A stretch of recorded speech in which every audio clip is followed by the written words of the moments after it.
Hey, what's going on, champs? I'm Aaron Deliosa. Welcome to an Immigrant's Life podcast. My podcast about immigrants, immigration, and everything in between. Episode 30. We're still here, grinding, learning, and expanding our minds. Speaking of expanding, our community is growing slowly but surely. And for that, I am eternally grateful for you guys.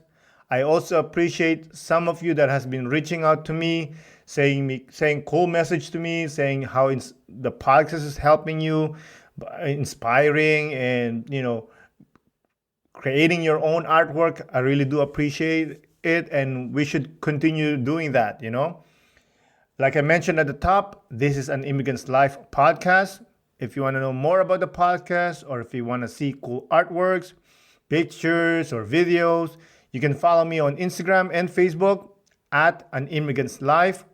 The podcast is on Apple Podcasts, Spotify, Stitchers, YouTube, and wherever you listen to your podcast. So please go ahead and click that subscribe button, and let's keep on going. So it's Mother's Day this Sunday, so I want to say advance happy Mother's Day to all the moms of the world. I hope you guys get spoiled and enjoy your day, because we all know you guys deserve it. And for the men, we better step up, yo. And if you don't have an idea what gift you want to buy the women in your life, buy them candles. My previous sponsor, Driftwood Naturals, is perfect for that. Plus, they also have soaps now that smells good and feels good, and all the vegan stuff and good for the earth and good for your skin. So go check them out on driftwoodnaturals.ca. Their products are amazing, and they're amazing people as well. All right, that takes care of the housekeeping. Let's talk about the episode. Our guest today is one successful entrepreneur. He's very unique because he just doesn't go for the money. He's actually a nice guy. And his story of starting from zero to -0 to becoming a successful badass dude will definitely motivate you. So without further ado, let's get into the show. Isa, dalawa, tatlo. Today's guest is a businessman and most importantly, a family man. He used to sling pizza, but now it's just strictly cash. Everyone, please welcome Carlo Tarallo. Thank you, Aaron. Thank you so much for having me here. It's an honor to be part of this journey with you. Thank you, and I really appreciate you coming on. It's a pleasure. Would you like to introduce yourself? Yeah, so just quickly, my name is Carlo Tarallo, and as you already know, and probably from my accent, you can hear that I am originally from Rome. I don't know if the audience can see your background, but that's the Colosseum. And pretty cool that you do that for all your guests. And I do live in Vancouver, BC. So would you like to promote anything before we start?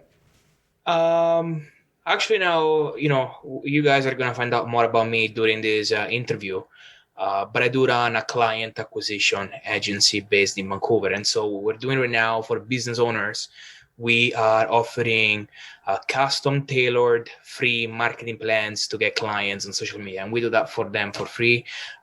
We just send them a questionnaire, they fill it out. And then after 10 business days, we get together with the team.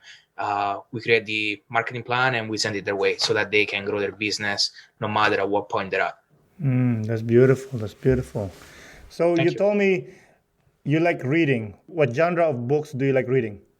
Oh, that's a good one. So as you can see, I've got my library in the background. I don't know if viewers or listeners are going to see that, but I do enjoy a lot like non-fiction business books, business, marketing, finance, biographies, some historical books where I can learn more about, the leaders of, in the history about what they actually did, because they were like truly in war with the enemy, right? And not just, competitors in business. So it's very fascinating to learn their stories on the books. And that's what, I always say that if you don't have a mentor right now, the best mentor that you can have is actually in your books, right? because like even if people have been living, they died maybe 200 years ago, but they left like something on a book, like for example Marcus Aurelius, and his famous book Meditations. You can learn about his mind onto his book. So that's what I love the most about books. Yeah, I love that. I love that. Another book that I can think of that I love. It's partly fiction, partly nonfiction. Is I, Claudius. Okay, I never heard of that. What is it? It's about Emperor Augustus. Oh, okay, nice. Yeah. So he's apparently he's like he has problem with his body. He has like he can't walk properly, but he eventually became a emperor for like because something crazy happened. I'm not gonna spoil it for you, but something crazy happened, and then he's just like, oh, you're the emperor now. Awesome. I gotta check it out, man. I Oh never yeah, heard for that. sure. It's by Robert Graves. Robert Graves. Okay, awesome. Yeah, Thank yeah. you. I love that book. I mean, that's one of the books that I've read, and I'm like, I literally cannot put it down. I couldn't put it down. It's just so good. But I always tell myself that like, no, you cannot burn through it because it's just gonna be quick. You need to make it last, that feeling, because once it's done, it's done. That's true. That's true. But just if I can put my 2 cents in there, or at least what I've noticed by my experience is that I do read some. So I've got my top 10 reading list of the books that I read. Like for example, the first book that I ever read about entrepreneurship is by Napoleon Hill, and it is Think and Grow Rich, right? So what I tend to do in my top 10 and foundational books, I tend to read them and reread them throughout the years, every year. And so what I've noticed about that is that whenever you do read a book and then you find yourself reading it again, you extrapolate completely different informations because you are not standing at the same level that and same reality that you first read into when you read first the book, right? So you like, and it's so cool to see that every time I'm amazed to learn new different things from the same book, and it's awesome. I So love it's that. very good. Yeah. I love that perspective. You know what? You're right, because good example, The Godfather. I watched that when I was probably 10. I watched it when I was 20, 30. Every time I watch it, I see something else. Because like I like what you said, that in that when you watch it or you read something, you're on a different platform of your life, and your perspective is different.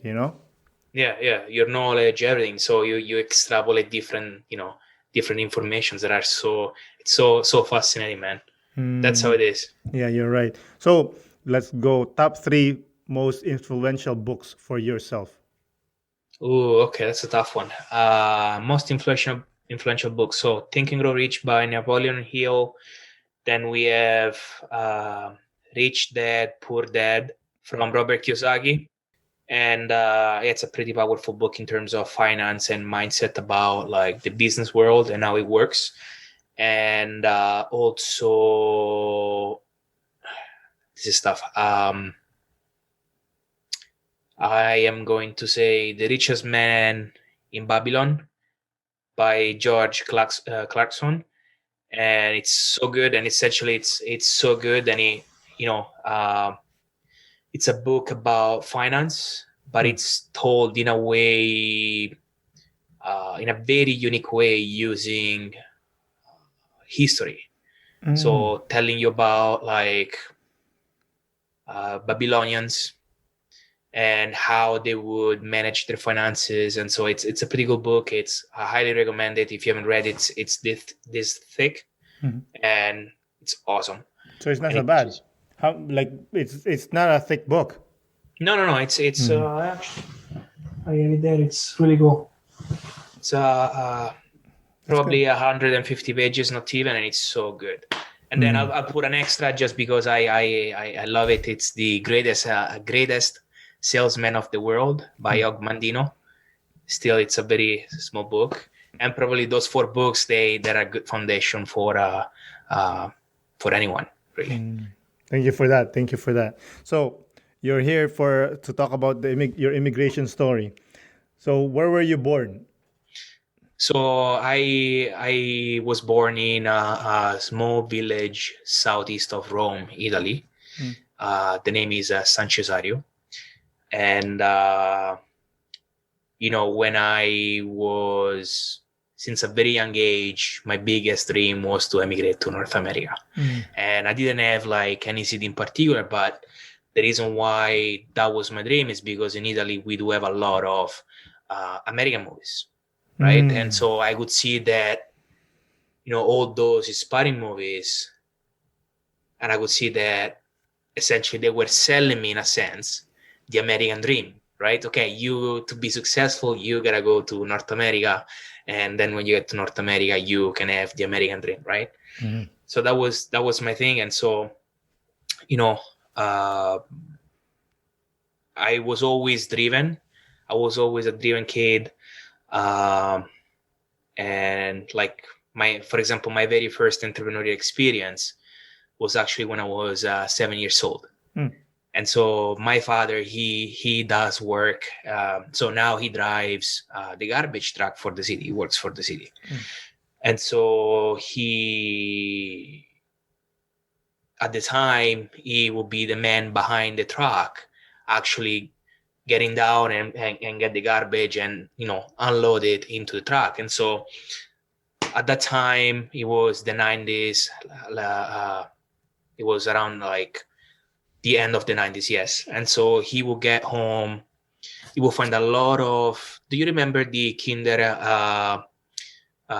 collection from the 80s? They used to have like from the Kinder Surprise. They used to have these the family of crocodiles or the family of koalas, and they were action figures for collection. And so I had 200 of them because my father 200 200. Yeah. So I had 200 of them, and my father would, bring them home every time. He would bring me the Kinder Surprise and everything. And so that summer, I was 7 years old. So that summer, I actually made a table stand, on like outside my house on a busy street. And I would place these collection figures on the table, the wooden table. And then I swear I would stop every single car that it would pass by. And depending on the person in the car, I would change my script, right? And I didn't know about the time. So when I think about it, I'm so amazed by it, because let's say if he was an old lady, right? And I would say, hey, do you have any nephews, right? She's like, oh yeah, I'm actually going to go and visit them and play with them. Okay, great. I said, why don't you make them a surprise and maybe get 2 or 3 small little toys for them, right? So they can play with it.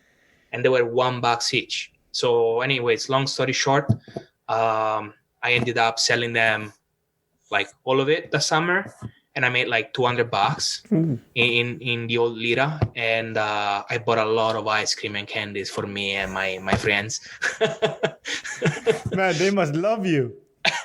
Well, they actually helped me out, right? They were there with me, and we were hanging out together on the table, having fun while I was selling people on the streets, and so that was cool. But anyways, like I always had these I always try to make myself feel uncomfortable. And so when I went to high school, fast forward like some years down the road, I went to high school, and my background in high school is IT. So in Italy, the way the high school works is that the first 2 years so we do 13 years in total. 5 years elementary, 3 years middle school, 5 years high school. And so the first 2 years of high school, we do general studies, and then depending on the school that you've chosen, then you have 2 or 3 options to specialize in something. And so my case was IT, Internet Information Technology. So I did some coding and stuff like that. And I was going to school, and I never thought of me actually like making it emigrating. So we do study English, but we just take it as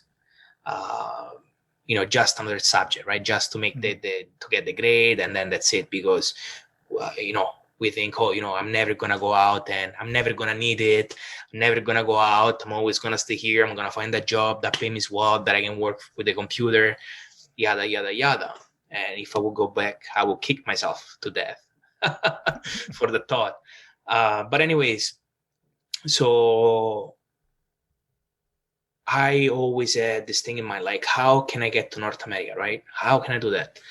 And so late in my teen years, I thought, why don't I go and learn how to make pizza, like true Italian authentic pizza? So that if what made you think that? Well, because that was my thought process about that. It was, okay, if I do learn how to make pizza, then I can find a place to work anywhere in the world, and maybe that's going to allow me to emigrate to North America, right? And so I was going to my last year of high school in the morning, and then at 6 o'clock at night, I was going to get my certification, and I was being trained by this master pizza chef that was living near my village. He's actually a world championship. His name is Luca. And so shout out to Luca. Shout out to Luca. Thank you, Luca. And was just helping me out in the shop. I actually paid 800 euro for the certification. So I paid him to work for him. No way. Yeah, but because is it a school or is just a store, and he just took that 800 and so it is a pizza shop, but he gave us two options. He says, okay, either we go and do it at the school, which is further away from your village, so you gotta drive more, and we do it there, and we do it with more people, or we just do it 3 people into my shop, and you guys help me out with the shop. I'm like, you know what? I would rather work with you in the shop, so I can actually have some experience going with the customers rather than doing it at a school. And so that's what we did. Anyways, long story short, I took the certification in 2013. I emigrated to Toronto. Actually, what ticked me off was a guy that was living under the train station of Rome, and he actually had a master's degree in mechanic engineering, and he was homeless. He didn't have nobody to take care of him. He couldn't even pay rent because he couldn't find a job. And so I'm like, you know what, man? Well, maybe something happened too. No, he actually was in the news, and he went to school. And I don't know what happened in the background, but he had no choice than to live in the streets, because usually what you do in Italy, you live with your parents, even if you are 30, 35 years old. You live with your parents, stay at the parents' house, so you don't have to pay rent and all of the good stuff. But for his case, I don't know, maybe he didn't have any parents that could take care of him or something like that. So anyways, I'm like, you know what? I need to get out of here. I need to go in a country that allows for opportunities, allows for meritocracy, even if you put a lot of work. I mean, in Italy, you work hard for very hard for peanuts, essentially. They underpay you if you're lucky. Otherwise, they don't even pay you, right? Wow. And so I'm like, sorry for cutting you off. So you wanted to move, but what's your parents' opinion about this idea? That's a good question. So I'm actually very lucky to have parents such as mine, because I am 27. At the time I was my father he's like 50 years old, right? So he had me when he was 22.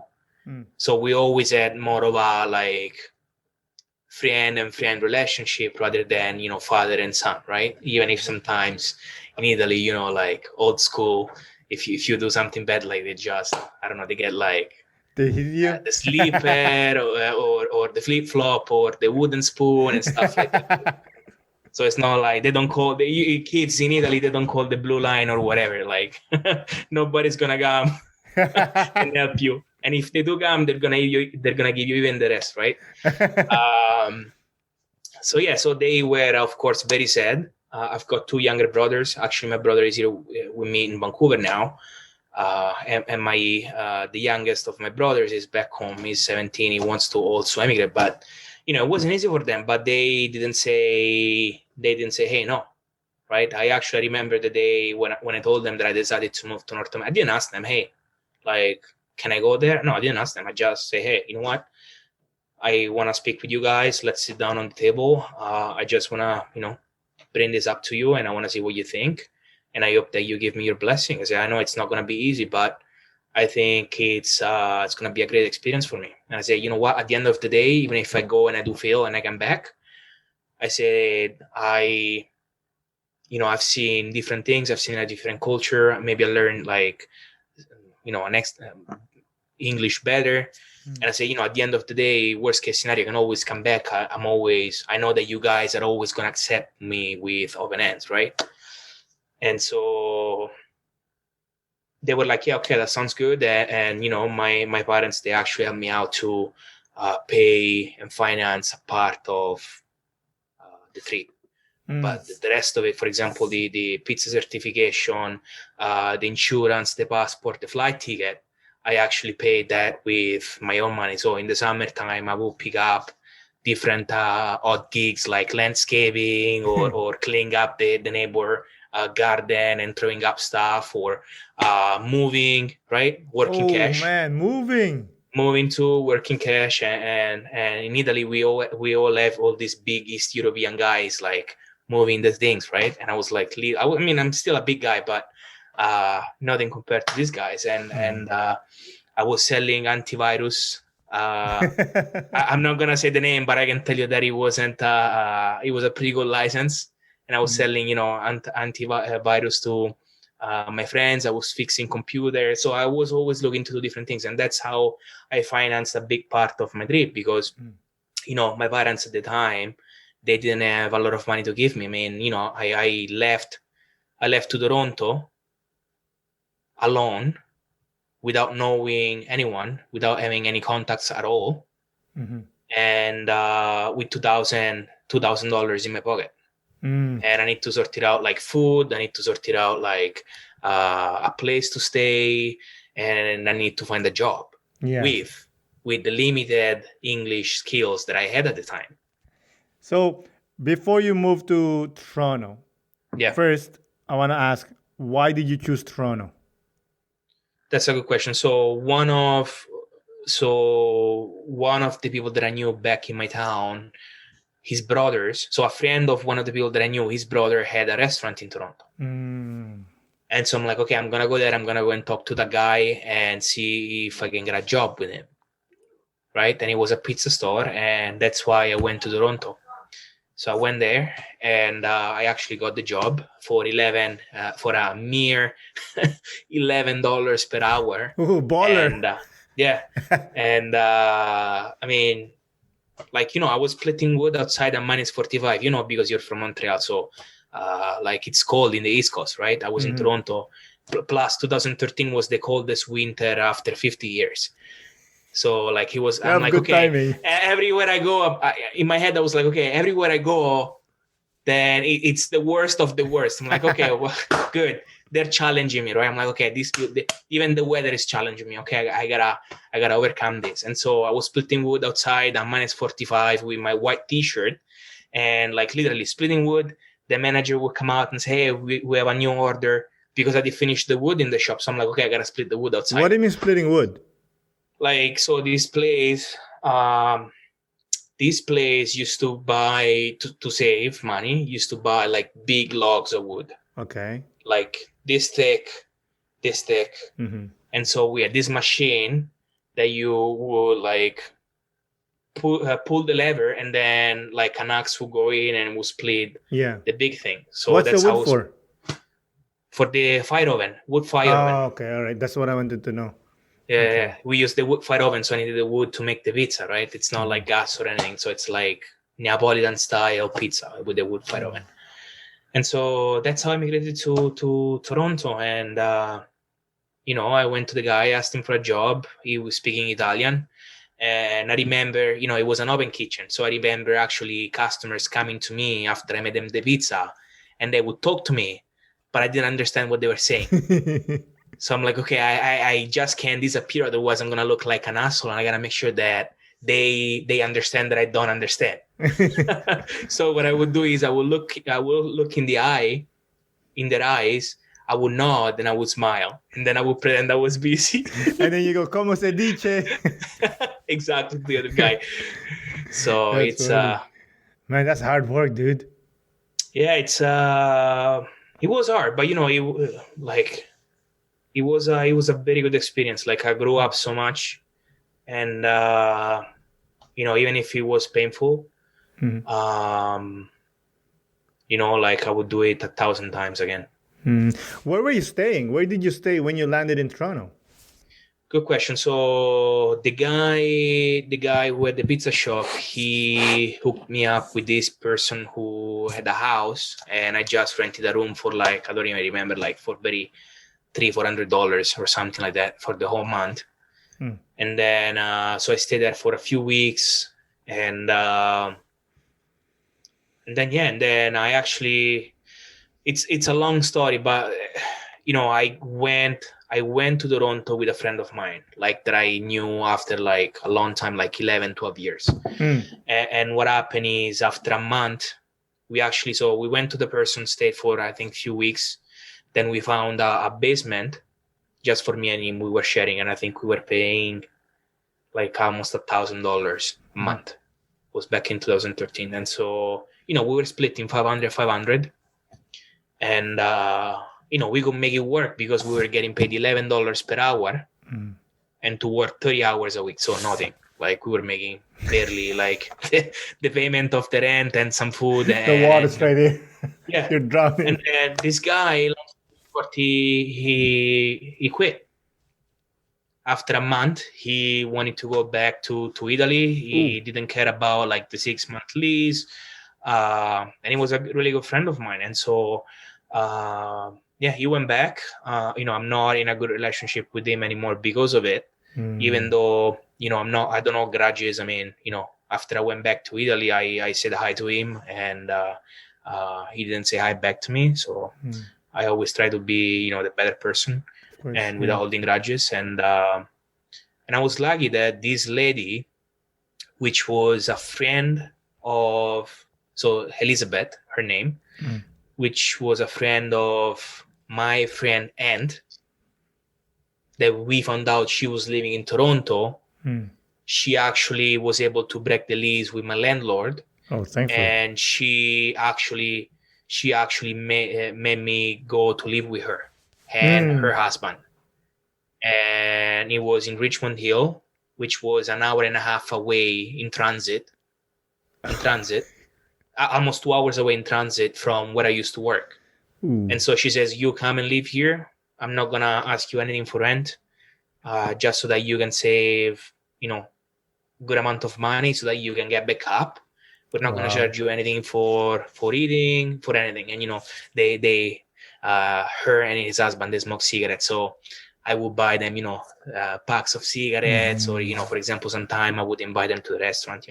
I did things like that. I would help a lot in the house, taking care of the garden, doing dishes, like setting up the table, whatever, like anything that needed to happen, right? And so I'm so grateful for them. I mean, I'm no one to them. I'm no one. Nobody. Shout out And to Elizabeth, man. Yeah, they actually did that, and it was hard because I had to travel 2 hours to go to work, and like going and coming. That's 4 hours total. Yeah, 4 hours total a day. And so like a lot of times, listen to this, a lot of times I needed to go to, so I had to take the subway in Toronto, then I had to go to the end of the line, then so I had to take a streetcar, then I need to go to the subway. I would go at the end of the line, then I would need to take another bus. And the last run that they would do, it was at 11 or 7 at night. I still remember this. And most of times I would finish work at 11. So I would be able to go to the end of the line of the subway, but I still needed to travel like almost an hour with the bus.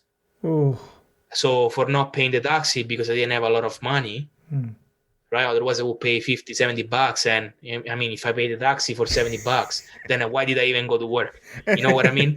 Like $11 an hour. And so I would walk. Like, halfway. And then I would take the taxi.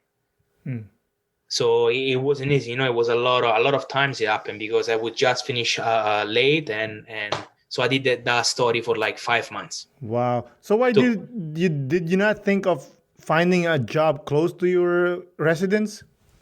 I wasn't confident about to do that because I didn't speak English well, and like a lot of the team members into the restaurant were mostly Italians, so I could speak Italian, right? And so that's what I stayed in. And the reason why I didn't find something closer is because that place told me that they were going to sponsor me Okay. And to stay in Canada. And long story short, they lied to me.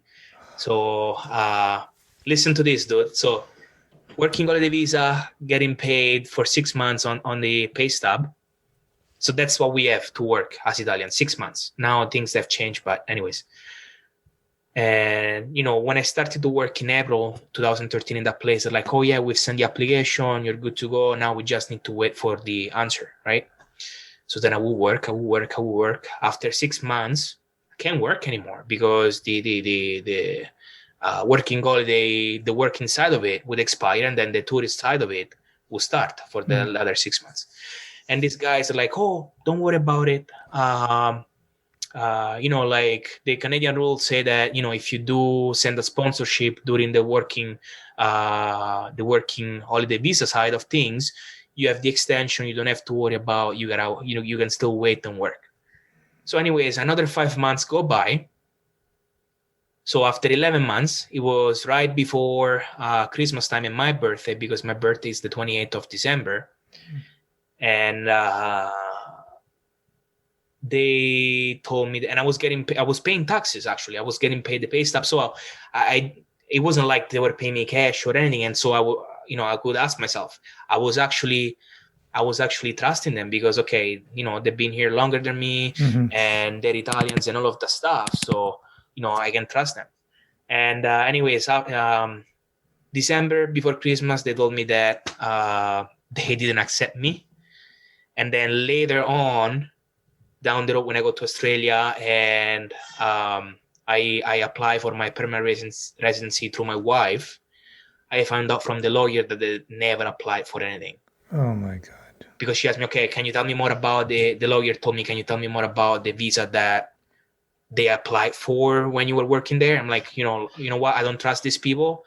Can we do something to find out? She's like, yes, we can ask, we can require the government and the border to disclose all the applications that they were done previously. And they got back to us with nothing. So they lied to me.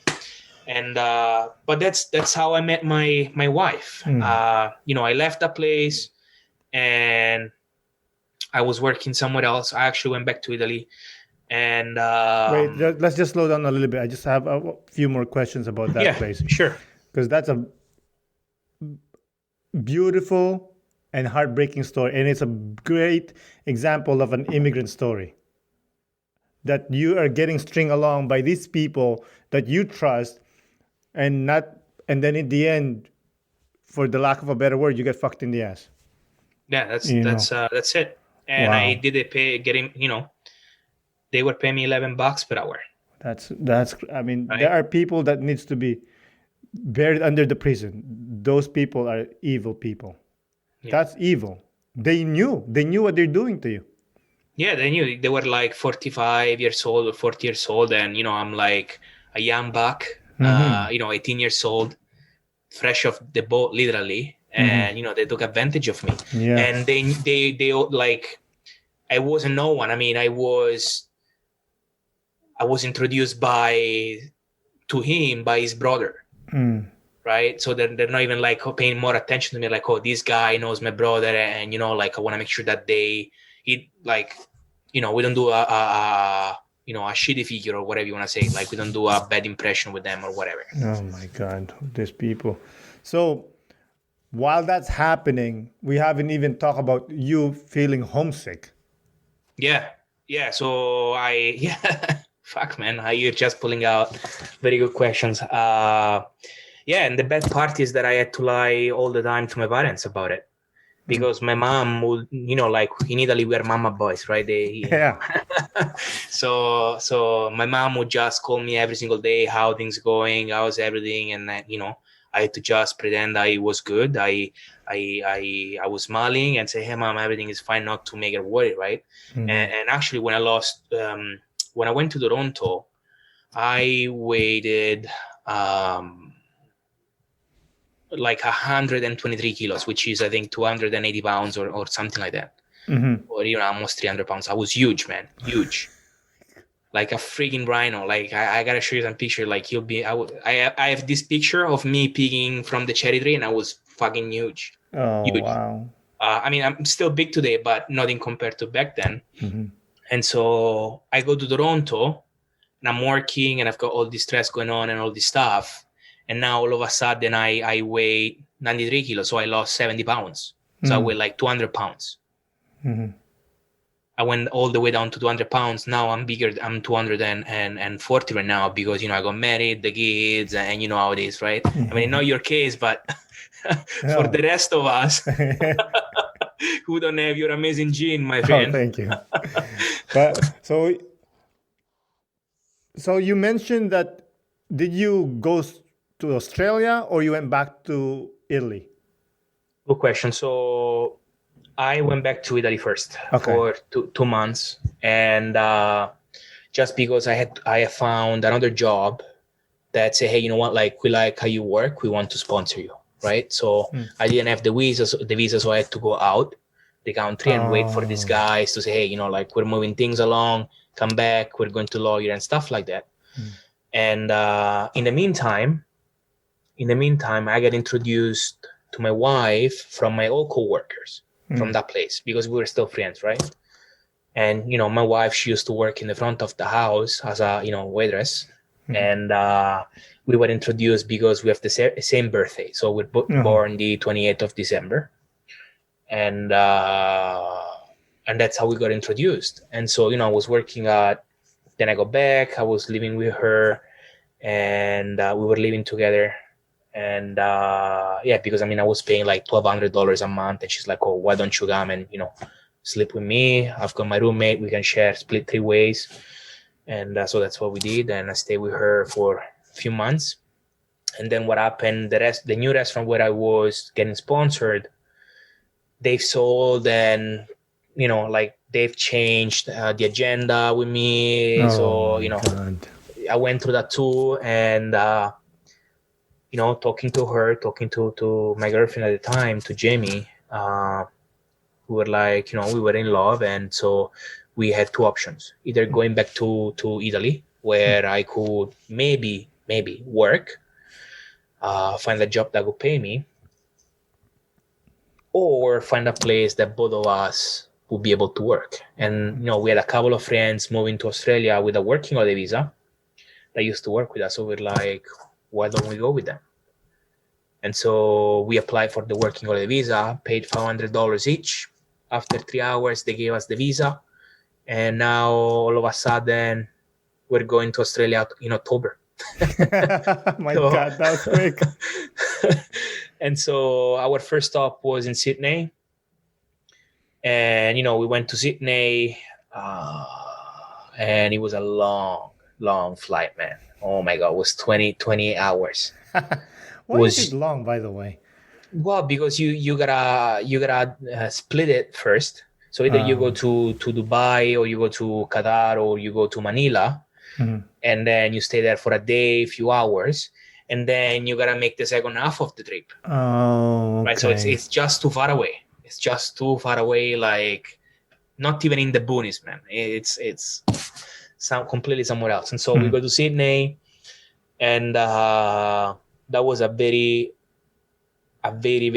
hard challenge, because again, I had to start everything from zero, right? So I started from zero in Rome, then I started from zero in Toronto, then now I'm starting from zero in Sydney. Again, no contacts, only my friends, gotta find a job, gotta find a house, like same process. How was your English then? Oh, better, Better, way okay. better. Yeah, my wife, she's Canadian, so I spoke English with her. I mean, I still have my accent. I don't want to get rid of it. Never. People like my accent. That's your spice. That's exactly, my friend. That's that's me. I spice all the conversations. So it's fun, right? And so, yeah, it was good. We were living close to the airport in Sydney. I think it was called it is called Zetland in Alexandria. So it's a small like neighborhood south of the downtown Sydney, close to the airport. And there was actually this gastropub opening right down like next block. So it was a very residential area with some shops and stuff. It was very neat. So I go there and I pitch myself first. I'm like, hey man, I've seen that you guys are looking for a kitchen help. I know how to make pizza. I know that you guys open. Are you looking for any help? The manager say yes. I say, hey, by the way, do you have any spot are you looking for somebody in the front of the house? Yes. Why? I say, well, my girlfriend, she's looking for a job.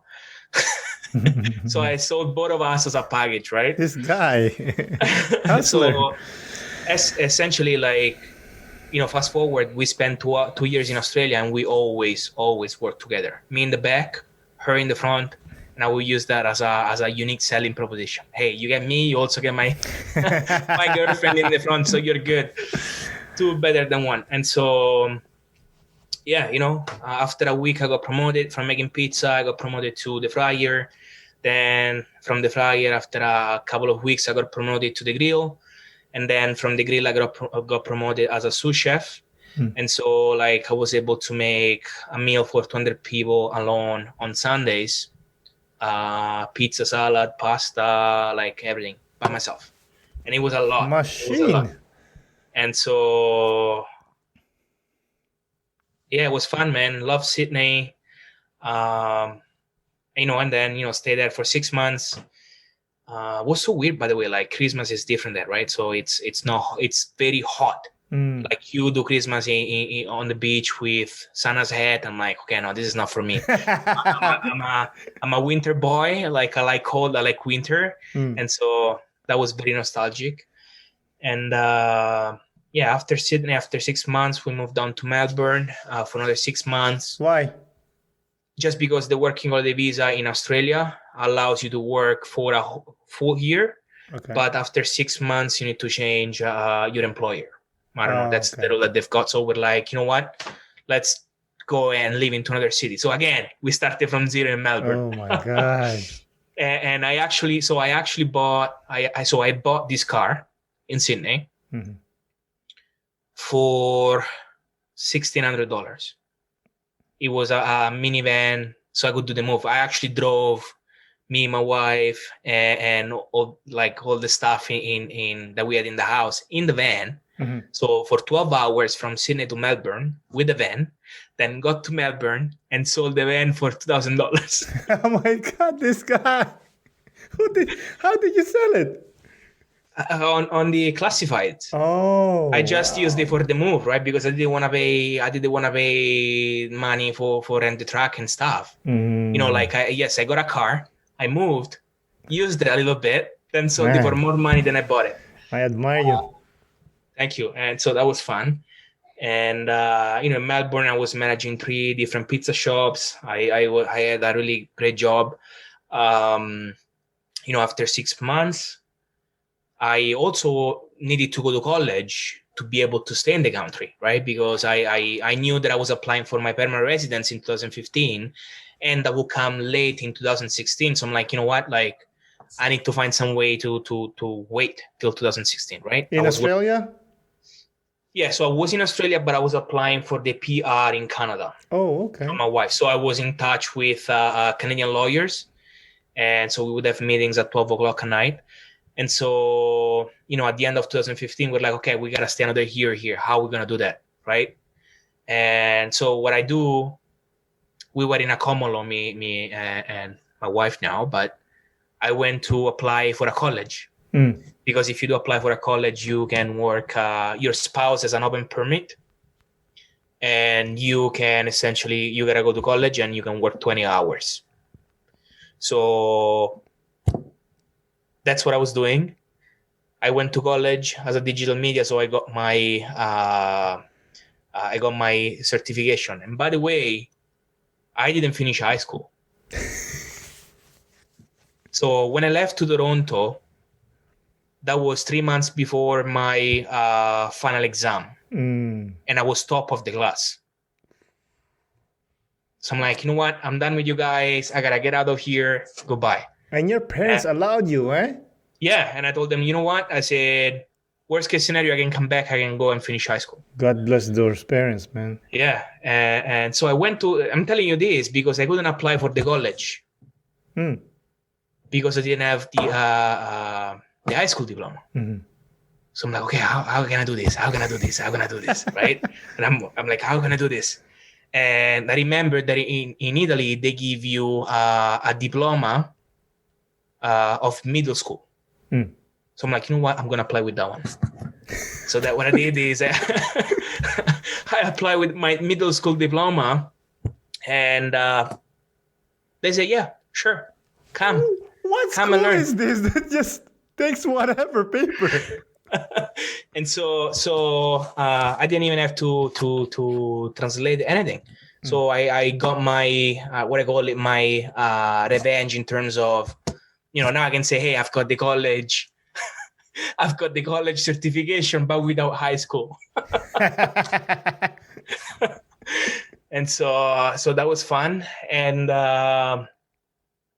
in 2016, I got my PR in October. And that's when we came back to Vancouver because my wife, she was living in Toronto at the time, but she's born and raised in Vancouver. And so we knew, I'm a family man.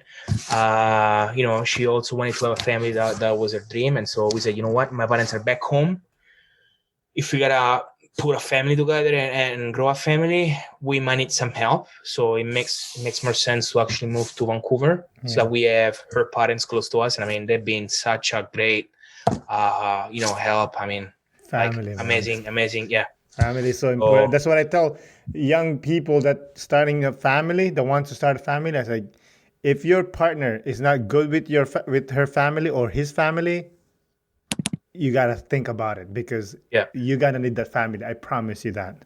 Yeah, no, I mean, I wouldn't be here without them, right? I mean, they, like, always ready, always willing, always, going the extra mile for me, for their daughter. And so, anyways, we got back in 2016 in Vancouver, and I am working now in this pizza shop in Vancouver in 2016. And so early 2017, this place where I was working at, they had 3 different pizza locations. They had a new concept on one of the locations. And we were making pizza like we do it in Rome, like selling pizza by the slice on trays. And so long story short, I was working 12 hours a day. And the store was selling like $45 at the end of the day. Why? Like nothing. Lack of customers, my friend. It was a new place. They were not doing marketing. And so long story short, the owner had to sell the place for half the amount of money they actually paid it for. And so that was such a painful process to go through as an employee because I mean, I lost, yes, I was working 60 hours a week, right? Even more. And in the hospitality industry, you get like what you get, $18 per hour, $20 per hour. If you get 20, you're lucky. If you get more, even more lucky. And so you gotta work more hours because you don't even get in the hospitality industry. A lot of people don't know this. The people that are accustomed with the corporate world, like you don't get the overtime. You don't get overtime. So even if you work 60 hours a week and at the end of the month you work 250 hours, you don't get any overtime. Still normal pay. So you got to work a lot. Anyways, I'm telling you this because when the rest of that place failed, now my salary was cut in half. Of course. Again, right? And so I didn't know better at the time. So I'm looking at reasons why the place failed. And it failed because lack of marketing. They were not getting in new clients. The product was excellent, but if you don't get customers into the door first, you're not going to retain them long term, right? And one analogy that I always use is even if you're giving away free gold and nobody knows, you're not going to get rid of it. which is not a bad thing too, right? Because you still have the goal, but just for the sake of the example.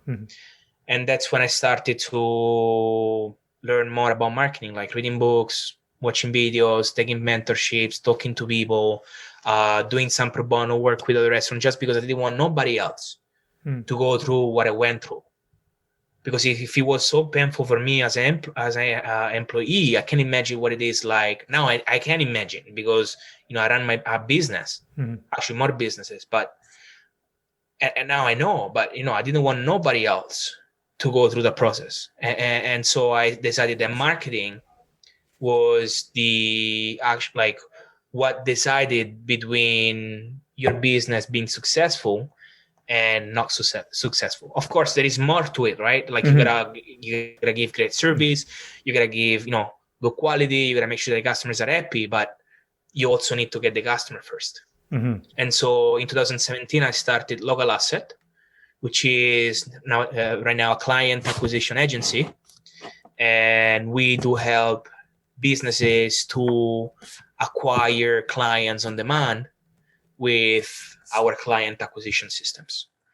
And I started as a side hustle, like working in the pizza shop and working in the hospitality industry, in the restaurant, and then at night, or every single moment that I have free, it would be spent on learning, to become better and how to serve better those potential clients and my clients. I didn't go to school for marketing. I'm just a self-taught entrepreneur. Wow. I don't have an MBA. I don't have anything, and I just have the mindset, right? That's amazing. I mean, so you didn't go to school for that, but you started the business. And can you explain how does your business work? Like, how do you get your clients and what do you do for them exactly? Good question. So, the way that we are able to get clients for our clients is using social media. And the good thing about social media nowadays is that people disclose their information. Hey, I am the owner of this pizza shop, or hey, I am the financial advisor for that. So depending on who they're looking for, there are very accessible ways using social media to get access to their potential clients, right? And so the way that we help them to get those clients is to set up their business for marketing, like making sure that they can gain business with a free promotion. And that's the biggest mistake that I see nowadays on social media, is that everybody's trying to make the pitch for the premium stuff. No, it doesn't work like that. If you go to Costco and you go in and you've noticed that at the end of each aisle, you've got ladies or gentlemen giving you free stuff, right? A free sample. Why do they give you that? Because they want to make sure that you try it, that you taste it, so that you get hooked, right? Oh, that product's so good. Next time I go, I'm going to buy it. And maybe next time it's in sale, so then I buy more, right? It's like when you grow in the streets. Like, I in Italy, you grow up in the streets, so you gotta fend for yourself. You need to understand what's good, what's not good. You need to understand when to stand up, and you need to understand when you need to stay away, right? And in Italy, like in any not first world country, the way that they sell weed, marijuana, crack, coke, whatever you wanna call it, is they give you examples. Hey, I'm smoking this, try it. Oh man, that's good. I want some, right? So same concept. So if it works for pushers, why it cannot work for your business? Yeah. Right? And so that's why with Local Asset, we do free marketing plans. And there is a reason why we do that. And the reason behind it is that, first of all, it gives us a chance to prove the potential client that we know what we're talking about, and it is something that is custom to that. So even if they have no budget, or they've got a small budget, or they've got a bigger budget, then that plan is made for their situation. So regardless of where they're at, they're going to be able to, if they want, and if they're willing to put the time and the work on it, which they should, they can do it. I They love can either it. take it, they can either, you use them themselves, they can go and take somebody else's, or maybe they can get us. And that's what happens. They say, hey man, you know what? This person puts so much work into us for free, never asked anything in return. I think he is the man to do this job. And that's how we get clients. We actually build our clients. We don't go out there and say, hey man, click this link and swipe your credit card. I love it. It's grassroots. It's very they say, it's funny that everybody says, I'm special, my business is different. No, your business is not fucking different. What you do with your business is different, but the foundations are the same. Like you're selling something in exchange of money. Mm-hmm. And how do you sell something? Giving away something for free that has no cost or very little cost to you. It's very simple. Yeah. And nowadays it's very important to use social media with the concept because, and I know we're running out of time, but I think this thing is very important, is that it's okay. We have time. Thank you. It's if you know how to leverage it, if you know how to use it, social media is very powerful. Simply because the game doesn't have to be different. The game, it's always the same. It is how you play the game that changes your outcomes, right? So if you go and play basketball, the foundations are all the same. You gotta dribble, you gotta shoot, right? Those are you gotta walk, you gotta run, you gotta whatever. You can dunk. It's very simple, black and white. Then if you get a Michael Jordan that can dunk from basket to basket, that's a whole different thing. But still, the rules are the same, right? And so the reason why I stress this is because when it comes to social media, people say, social media, I need to send links, I gotta do. No, social media is there because it gives you access with few clicks to the people that you wouldn't even know they would be your potential clients. For example, if you go and walk into a conference, or if you go and walk into a networking event of 1,000 people, and you do know that into the networking event, maybe there might be some potential clients, maybe 2, 3, 5, 10, right? And let's say the event goes on for 3 hours.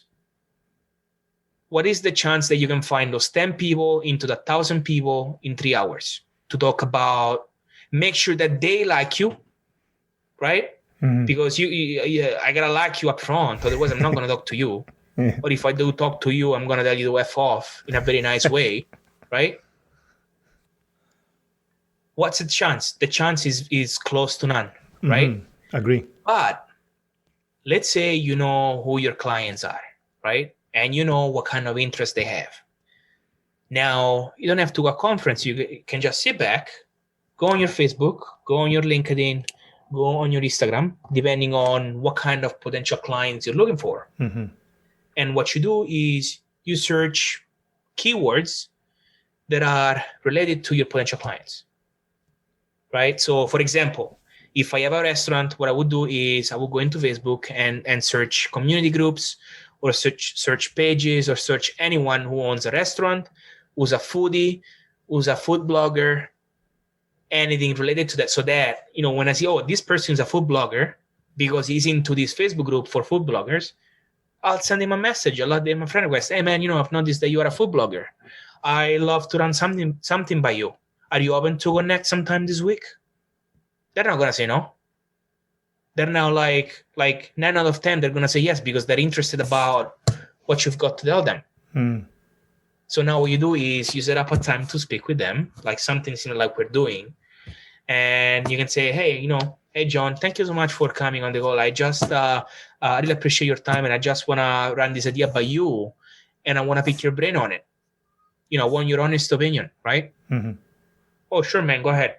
Oh, you know what? I've got a restaurant, and I make 5 pizza, and I'm looking to get more clients. So I was thinking, since you're a food blogger and you've got an audience of 20,000 people on your blog, why don't you come and try a dinner on me, at my place, and then maybe if you like it, you can make a post on it on your blog. What do you think about that? So see what happened? I So love you it. came on, right? There is a free exchange right here. Hey, come to my place. I'll feed you for free. If you like it, then I would appreciate if you do the review.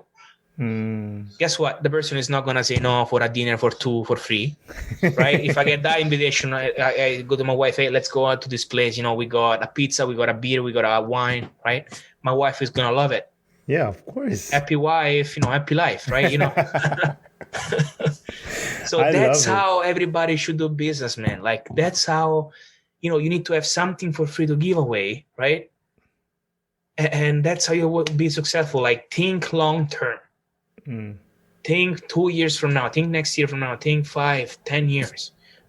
A lot of people that are working on making money like yesterday, right now. Give me money. What is your credit card? Oh, hold on. You didn't even tell me what you can do for me. No, don't worry about it. I'll show you later. Give me your credit card. Right? I It doesn't love work it. like that. I love it. I love you focus on relationship. I don't care about your $10 now. I want that 1 million at the end when you're successful. Yeah. I mean, like it's at the end of the day, everybody's going after the door, right? Of course. Money. But there are ways and ways to go about it. You can be And a decent person. that's just that's just a byproduct of what you're giving. Because essentially the way that everybody can be successful at anything is if they've got the eye to spot problems and create a solution for it. Because if there is a problem and you can create a solution, you can create demand. And if you can create demand, you have the supply for it. And you use money as exchange. That's awesome, man. That's excellent, bro. That's excellent. I love it. I love it. I mean, I admire you, to be honest. I admire you. So we're getting there, but I have one more question to ask you. 100%. You've been in the darkest dungeons of life and you survived them all. So can you give the listeners any advice on how to face life struggles? Okay, that's a very good question.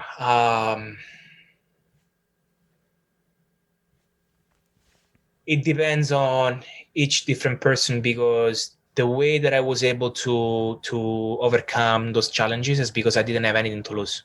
Really, I didn't have anything. Right? Didn't have a family at the time. I didn't have a girlfriend in the beginning. Right? So I had nothing to lose, and I knew that I could go out of my zone of comfort as much as I wanted, because at the end of the day, I could always go back to my parents. So I had that kind of stability, right? So that was also influencing my decisions. But just do things. Don't think too much about it. Use your gut a lot. Like use your gut. Like your gut is never gonna lie to you. Show up. Commit. Keep going. Everybody's gonna have shitty days. It's just a matter. Everybody's gonna make mistakes, and the winner is going to be the person who was able to deal in a specific way with those mistakes. Right? Everybody makes mistakes. I've been coaching some clients as well for, to build their business. And what I tell them is that there are some limiting beliefs that everybody has, especially if you come from more conventional country and more close-minded. Is that for example, there is this thing that I call the scale of success and failure. So everybody think that, there is you, then on one side there is failure, and one side there is success. It's not like that. That's bullshit. Okay? So that's just our parents telling us that that's how it is. There is a different way, right? That's what they told me. So I know I am talking by experience, but there is a different way. So on the scale of success and failure, there is you in the beginning, then there is failure, failure, failure, failure, and then there is success. Right? Wise word from a wise man. Again, Carlo, thank you so much. I really do appreciate it, and it's a privilege to have you on as a guest. Thank you. Thank you. I'm honored, and I hope that what we spoke about today can inspire, somebody else to go harder, try harder, do different things, take courage to do things that maybe they were not able to do before. And if I could do it, then everybody can do it. And that's why, like, when I see people that are local here and they waste opportunities, I get so mad, because I'm like, man, I came from halfway the world without speaking a word of English. I came here, I did all of this, and I'm still going. I still have to start, and you're not able to do the same thing. Just like, push. You can do it. Like, we believe in you. And I mean, this year I actually got nominated to be the best immigrant entrepreneur in BC for 2021. Congratulations. So thank you. I didn't get the award yet, but I got Oh, you're nominated. getting it. Thank you. So congratulations. thank you. Yeah. So Aaron, it was a pleasure. Thank you so much. I had such a great time. I know I did most of the talking. Let me tell you that you're asked, the guest. Let me tell you that you asked so many great questions, and so I love what you're doing, and I hope that we can shed light to people's stories to inspire others. Thank you, sir. Have a good evening. Thank you. You do. Again, Carlo, thank you for coming on the podcast. I really do appreciate it. Thank you, listeners, for continued listening. This is Aaron Deliosa for An Immigrant's Life. I'll see you guys later.